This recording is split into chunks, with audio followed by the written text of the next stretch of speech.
So it's been a while since I last uploaded something, but here I am today with my first impression of one of the newest anime of summer 2017 with Katsugeki Touken Ranbu. Now, many of you may be trying to say it's the same storyline as Touken Ranbu Hanamaru, but they are completely different. So before I get into my first impression, I do want to explain what Touken Ranbu is for those who are just getting into the series and have never played the game. I never played the game, but I looked it up before I decided to watch it. So I watched Hanamaru, which came out summer 2016, and these two stories are completely different. They are nowhere correlating with each other. They do not follow up with each other. It's just that all the characters are all the same and everything because they come from the same franchise and everything, but their stories are completely different. So Touken Ranbu is basically where we have the Saniwa, which was introduced in this first episode. They are the sage, and they have the powers to turn these historical swords into beautiful men, as described from the Wikipedia, and if you look it up. And these swords are to protect history from the retrograde army. Now, they come from the future because they are employed by the revisionists who want to go back into Japan's history and to disrupt the timeline, therefore disrupting the present, current time, and future timeline.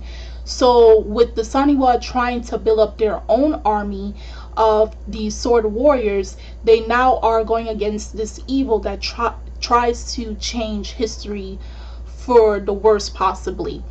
And that's basically the whole premise of what Touken Ranbu is. And if you are a person who plays the game, now the game is only available in Japan, but the good thing is you can play it if you get some type of source or something. And we have the Wikipedia where they give you a guideline on how to play it by using English, even if you don't understand Japanese.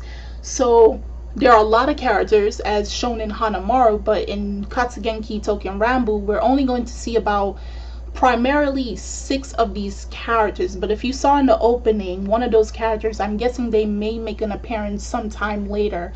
Now for this season of Touken Ranbu, we're going to have 13 episodes. So we're going to see how the story progresses, and seeing it as this season is actually a lot more serious. It's actually a lot more battle orienting compared to Hanamaru, which was a lot more peaceful and fun times, happy times compared to this one. So we actually get to see the action part that's actually shown within the game. So I don't know which direction they're planning to go with this, and I do have to say this is my first series that I'm watching from Ufotable. I know they've done Fate Night series and Tales of Exalia.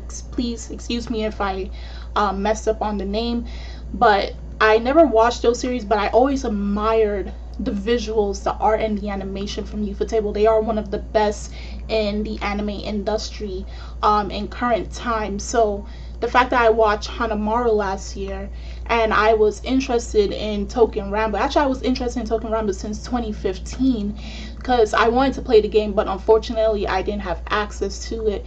So seeing this season and seeing this first episode, I think I'm going to end up enjoying it, because this first episode, I didn't have much expectations. Like I said, I never played the game, so I don't know what to expect from how they're going to direct the characters and overall the story plot. So all my expectations is, am I going to have a good time? And the first episode proved that. Instantly we are thrown into the mix. There was no build up, no proper introduction. We are instantly shown into a fight where Kane-san and Horikawa are fighting the revolutionists, and it shows that they're trying to protect history.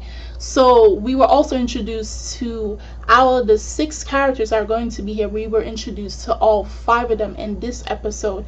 And the Saniwa, which I kind of found confusing because they said the Saniwa was only able to bring 2 people to the past at the time due to their power, but if they are in the same time era as the sword warriors, then their power increases, so therefore they can bring out a total of 6 people to fight the retrograde army. So far they only have 5. I don't know if the last one that was shown, I'm not going to spoil anything, especially if you're totally new to Touken Ranbu. I'm not going to spoil the names at least.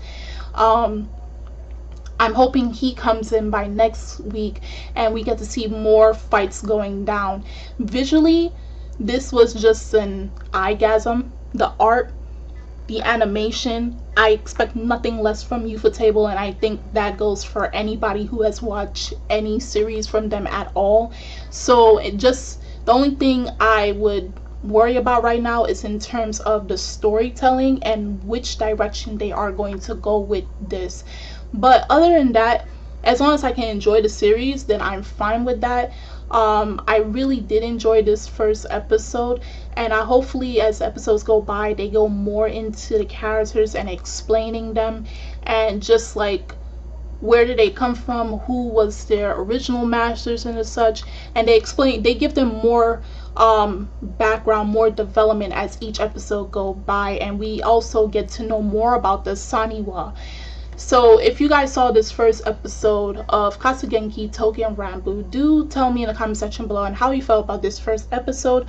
Are you going to give it the 3-episode ruling? If not, are you going to drop it at the first episode? That would be pretty sad, but it's understandable. It possibly may not be your cup of tea. And also, fun fact, this is going to have 13 episodes, as well as Touken Ranbu Hanamaru is going to be coming out with a second season in January 2018. So you have something else to rejoice about in terms of Touken Ranbu. So I'm Kimmy-chan of Anime Legends Podcast, and I will see you guys later. And also, the other animes I'm planning to review for this season, I'm going to be reviewing, starting from the 6th, Dive. It is not free. It is not the new free, and I have actually some information to tell you guys on that day.